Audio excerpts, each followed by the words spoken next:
आजकल इंटरनेट पर एक अलग किस्म की भक्ति चल रही है, जहाँ पर भगवान को खिलौना बनाया जा चुका है। अब कोई बाल गोपाल की मूर्ति को बैठाकर उसको खाना खिला रहा है, तो कोई उनको टीवी दिखा रहा है, कोई बाल गोपाल को बीमार बताकर डॉक्टर के पास इलाज करवाने ले जा रहा है, कोई बाल गोपाल की मूर्ति को डायपर पहना कर रख रहा है। पूरी तरह से भगवान का मजाक बनाया जा चुका है। अब इस वीडियो को बनाने के पीछे मेरा मकसद किसी धर्म या फिर किसी की आस्था को ठेस पहुँचाना नहीं है, लेकिन जो ये भक्ति के नाम पर मजाक चल रहा है, उस चीज पर किसी न किसी को तो आवाज उठाना ही पड़ेगा। तो आज शाम जब मैं लड्डू गोपाल को छत पर घुमाने लेकर के गई तो मेरे लल्ला को दिख गया आम का पेड़ और वो जिद करने लगे कि उन्हें आम खाना है। तो मैंने कहा कि लल्ला इस पेड़ पे कोई भी आम पके नहीं है, सारे आम कच्चे हैं। तो लल्ला जिद करने लगे और उन्होंने कहा कि मुझे नहीं पता, मुझे बस इसी पेड़ से आम खाना है। फिर मैंने बहुत ढूंढा, फिर मुझे अचानक से एक आम दिखा जो कि पका हुआ था। तो आम देख करके हमारे लल्ला तो हो गए थे बहुत ही ज्यादा खुश, तो मैं उन्हें नीचे ले आई। अब लल्ला खुद से आम तोड़ करके लाए थे, तो वो चले गए राधा रानी को आम दिखाने के लिए। तो मैं लल्ला के पास गई, मैंने कहा कि लाइए मैं इसे आपके लिए और राधा रानी के लिए काट करके ले आती हूँ। शाम का टाइम था तो मैंने सोचा राधा रानी और कान्हा जी को आम खिलाने के बाद मैं शाम की आरती भी कर लेती हूँ। उसके बाद जब मैं भोग हटाने गई तो मैंने देखा कि कान्हा तो अपने हाथों में आम लेकर के खुद ही खा रहे थे। अब क्या करें, हमारे बाल गोपाल की छोटी छोटी नादानियां भी बड़ी प्यारी लगती हैं। अब यहाँ पर ये सब चीजें तुम्हें नॉर्मल लग रही होगी ना भैया, ये नॉर्मल तो कतई नहीं है। यहाँ पर बस बाल गोपाल की मूर्ति का इस्तेमाल किया गया थोड़े से व्यूज और फॉलोअर के लिए। बाल गोपाल आम खाने के लिए बोल, अरे दीदी उनका मन होगा तो वो खुद खा सकते हैं। जो ये पूरे सृष्टि का पेट भर सकता है वो अपना भी पेट भर सकता है, उनको अपना पेट भरने के लिए तुम्हारी बिल्कुल जरूरत नहीं है। और जो ये दीदी आम का भोग लगा रही है बाल गोपाल को, वो आम इस पेड़ का है भी नहीं, ये सबको पता है। बस भक्ति एक ऐसी चीज थी जिसमें लोग बेसर्मी पर नहीं उतरे थे, लेकिन अब कुछ लोगों ने इसका कसर भी पूरा कर दिया। राधे राधे। तो आज रात्रि हमारे लल्ला ने की ढेर सारी बदमाशियां। तो जब मैं लल्ला को सुलाने के लिए उनका नाइट ड्रेस निकाल ही रही थी तो मैंने देखा कि लल्ला तो राधा रानी के साथ खुद ही जाकर के खिड़की के पास बैठे हुए हैं। तो मैंने कहा कि लल्ला लाइए मैं आपका चंदन श्रृंगार हल्का कर देती हूँ। लेकिन कान्हा को सोने का मन नहीं था तो वो खुद ही जाकर के झूला पे बैठ गए। रात के 9 साढ़े 9 बजने वाले थे, लेकिन हमारे लल्ला की तो बदमाशियां ही खत्म नहीं हो रही थी। तो मैंने कहा कि बच्चा ऐसे नहीं करते, कम से कम अपने वस्त्र तो हल्के करवा लीजिए। तो इससे पहले कान्हा और बदमाशी करते, मैंने जल्दी से उनके सारे श्रृंगार हल्के कर दिए। अब देखिए श्रृंगार हल्के करने के बाद हमारे कान्हा क्या कर रहे हैं। तो दरअसल यहाँ पे कान्हा लुका छुपी खेल रहे थे। जैसे ही वो ऊपर उठ रही थी, यहाँ पे कान्हा अपने आप को ढक ले रहे थे और छुप जा रहे थे। कान्हा की तो बदमाशियां चलती ही रहेंगी, लेकिन चलिए उन्हें पहले भोग लगा लेते हैं। तो जब मैं भोग उठाने आई तो मैंने देखा कि कान्हा तो थक करके सो गए हैं। अब कान्हा ने इतनी बदमाशियां की हैं तो वो आराम से लेट करके विश्राम कर रहे थे।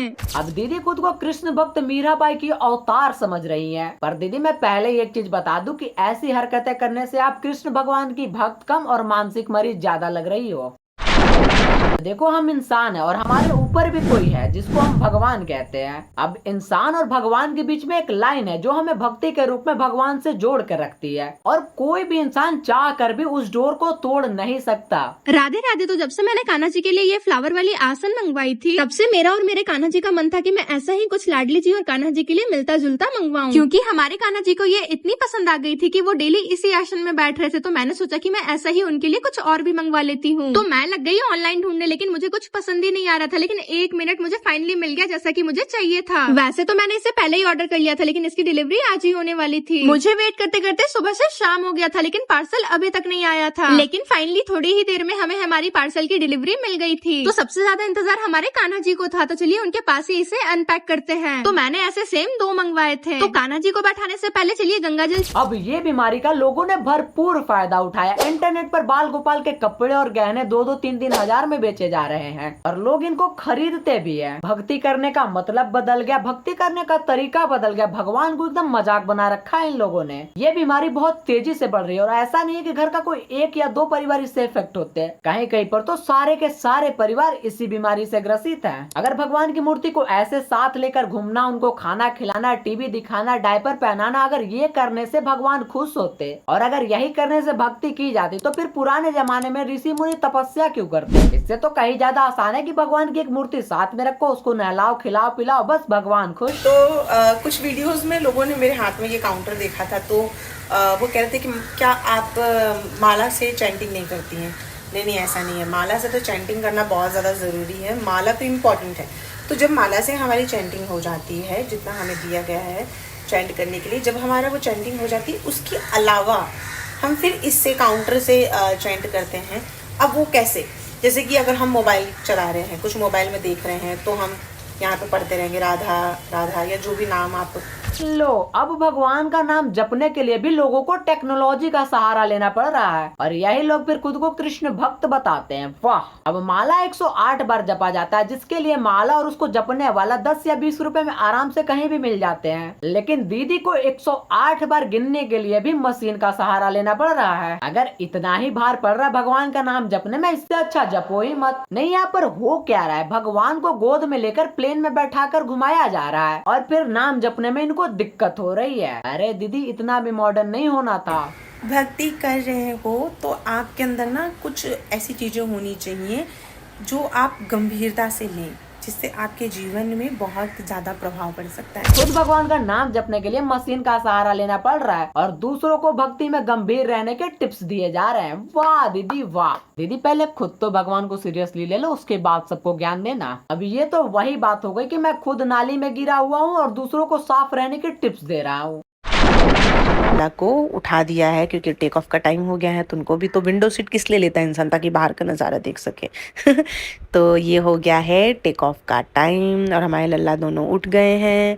फिर बाहर से नज़ारे देख रहे हैं, ये बाहर देख रहे हैं और ये सारे लोग हमारे लल्ला को देख रहे हैं, क्योंकि इनके लिए बहुत ऑकवर्ड था ना कि जल्दी किसी को देखते नहीं है ना ऐसे लेके जाते हुए फ़्लाइट वगैरह में, तो थोड़ा ऑकवर्ड तरीके से देख रहे थे। और ये हमारी फ़्लाइट हो गई है टेक ऑफ। अब लल्ला को भोग लगाने का भी टाइम है, तो मैं कुछ और तो कैरी करके लेके नहीं गई थी, लेकिन फिर मैंने इनको थोड़ा सा पानी पिलाया और मेरे पास तुलसी था तो मैंने बहुत भावपूर्वक भगवान को तुलसी ही अर्पण करवाया। मैंने बोला हमारे घर के मंदिरों में भी बाल गोपाल की मूर्तियां हैं, जिनकी पूजा आज भी हमारे माता श्री वैसे ही करती है जैसे बड़े बुजुर्गों ने बताया था। पहले भगवान को गंगा जल से नहाओ, उनके बाद उनका चंदन करो, उनका श्रृंगार करो, उसके बाद उनका भोग करो, उसके बाद आरती करो, भजन गाओ। पर मेरे बड़े बुजुर्गों ने कभी ये नहीं सिखाया कि भगवान को मंदिर से उठाओ और उनको गोद में लेकर साथ में घूमो। और अगर यही सच्ची भक्ति है तो आज तक मैंने किसी भी मंदिर के किसी भी पुजारी को आज तक भगवान को गोद में लेकर रोड पर घूमते नहीं देखा। मैंने आज तक किसी साधु संत को ये नहीं देखा कि वो भगवान को साथ में लेकर टीवी दिखा रहे हैं, उनको साथ लेकर घूम रहे हैं। इसका मतलब तो यही हुआ ना कि उनको भक्ति करनी नहीं आती। अब जिसको भी थोड़ा सा भी वेद और पुराण का नॉलेज होगा वो कभी ये नहीं कहेगा कि तुम भगवान को ऐसे खिलौना जैसे ट्रीट करो। कई सारी जगह ऐसी है जहाँ पर भगवान की मूर्तियों को छूना भी मना होता है। जिसने पूरी दुनिया बनाई, इतने सारे अजूबों का निर्माण किया, उसको इंसान ऐसे खिलौने के जैसा व्यवहार कर रहा है। मुझे बस कोई एक जगह ऐसा दिखा दो वेद या पुराण में जहाँ पर ऐसा लिखा हो कि भगवान की भक्ति ऐसे करते हैं। जिसने भी मुझे दिखा दिया ना, मैं अपना चैनल डिलीट कर लूंगा। और जिस रफ्तार से ये सब नौटंकी बढ़ रही है, आने वाले समय में भगवान मंदिर में कम और बच्चों के हाथ में खिलौने के रूप में ज्यादा देखने को मिलेंगे। अब मुझे किसी के भक्ति या आस्था से कोई प्रॉब्लम नहीं है, सबकी अपनी आस्था अपनी भक्ति होती है। लेकिन भक्ति करने का ये तरीका मेरे नजर में क्या किसी के भी नजर में बिल्कुल सही नहीं है। अब वीडियो पसंद आई हो तो एक शेयर जरूर कर देना। जय श्री राम।